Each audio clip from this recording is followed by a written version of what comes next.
30-year-old woman with IBS, would you use a blood test or a stool test? Now, if I have to choose one test out of the two, I would choose a blood test first.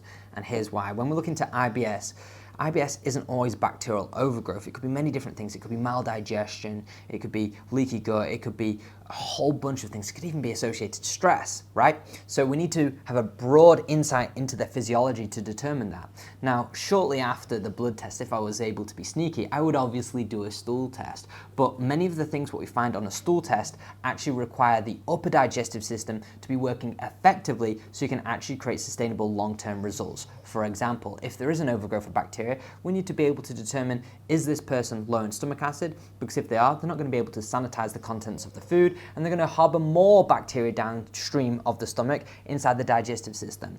Now, what do we have to look into if someone's got low stomach acid? We have to look into zinc, we have to look into stress, we have to look into all these different things. And that sort of stuff we find best on a blood test. So that's why blood test is best.